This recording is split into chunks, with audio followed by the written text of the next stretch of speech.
Good afternoon. Today is March 31st, 2023. My name is Kemal Erkan. I'm here from UMET, United Medical ACO. This is our weekly event. As usual, we are going to discuss US economy and global affairs.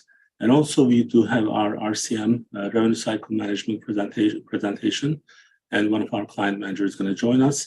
In fact, we are going to start with our RCM presentation, so that way Terrence can go back to his work. So I'm gonna let him in first.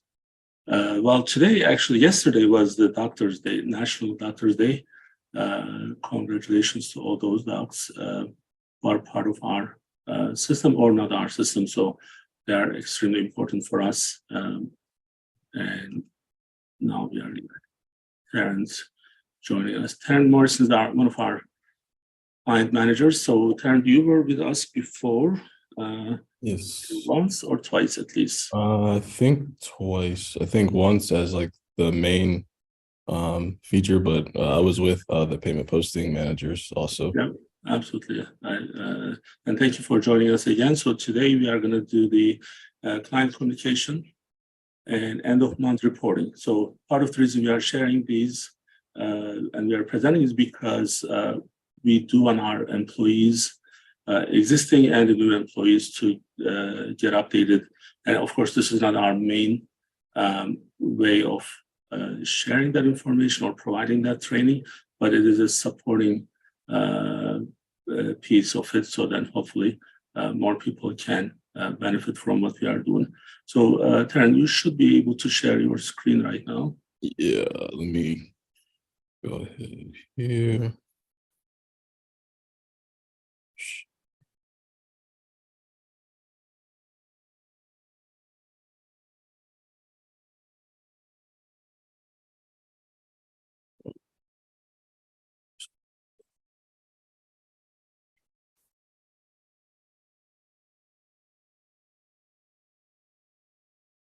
You got it?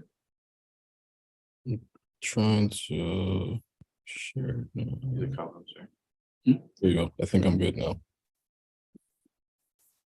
Okay, let me just start the presentation.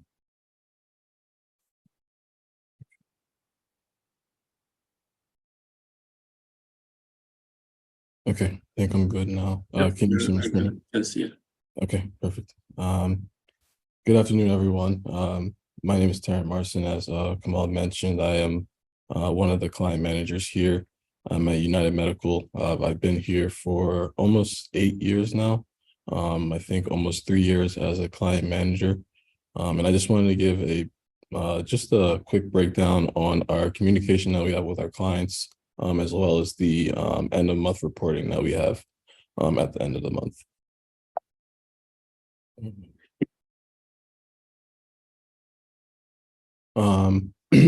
First thing I want to discuss was the client communication. Obviously, communication between UM and the clients is a key factor on how well the client performs. Usually, we see a correlation between the responsiveness of the client compared to their collection rates. So obviously, we have clients that consistently contact us.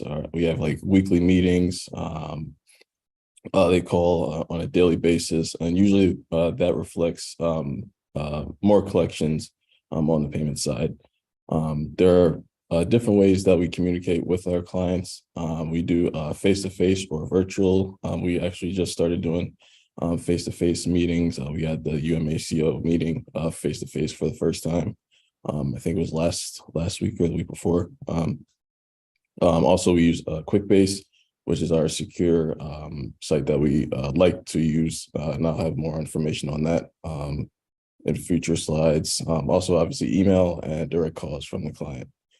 And also, we usually try to reach out to the client as much as possible, even if they are unresponsive, because at the end of the day, we are also graded on basically how our clients are doing. So we want to have the best numbers for them. So if they're not responding, we're going to continue to reach out to them so that we can get the issues resolved.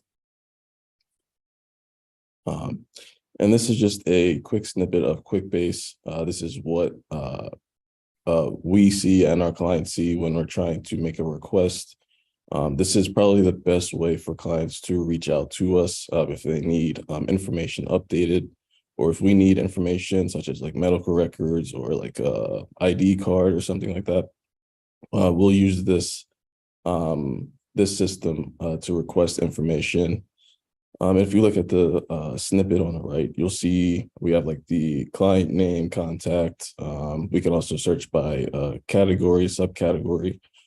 So it's really helpful when we're trying to reach out to clients, and it's also helpful for them to explain what issues they're having or what issues they want us to look into.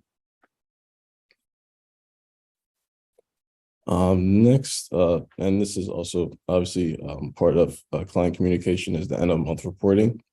It is a helpful report that we use to communicate issues that we realize during the month.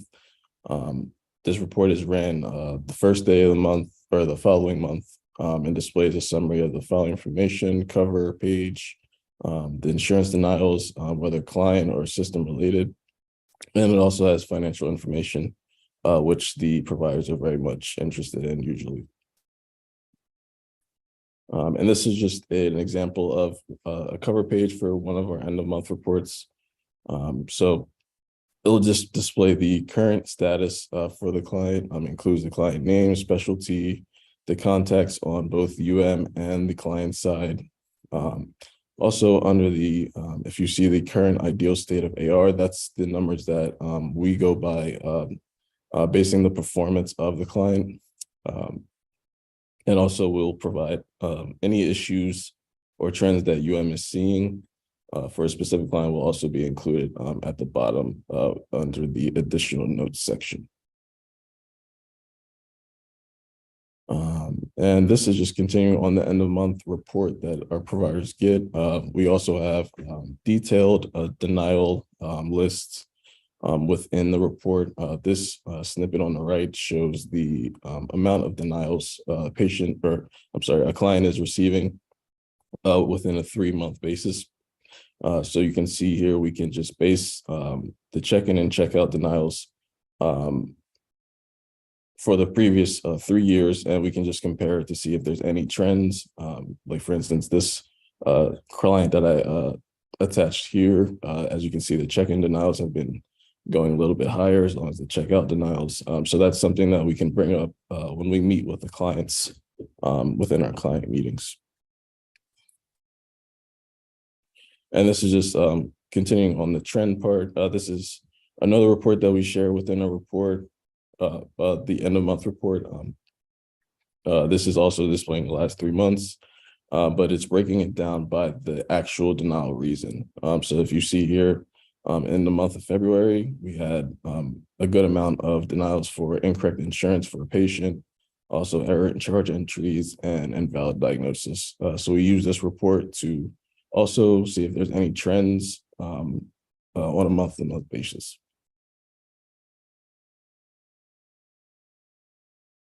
And going to financial data. So this is obviously also included, and this is what us in the office also look at when we're trying to base how well the client is doing. So if you see here, we have the actual total AR, so that's the total outstanding both patient and insurance balances. We also have the, what we usually go by is the aging. So we try to bring down the aging, the insurance over 90 days column. And over 180 days, we try to bring that down as much as possible, so that obviously those are the ones that are getting older. We don't want them to go outside timely filing, so we have to get resolutions for those balances quickly. But it also shows the AR responsible, as you can see here, the total charges entered per month. So this is good information, usually information that clients want to see. And this is also another financial report that is included. And this just breaks it down by total charges and total payments per month. And we can also compare it to 2022. So obviously, as you can see, we have the January, February numbers in And when we look at it for 2023, we can just go back and see if there's certain issues. Maybe there's delay in charge entries for the client that can also contribute to the total payments.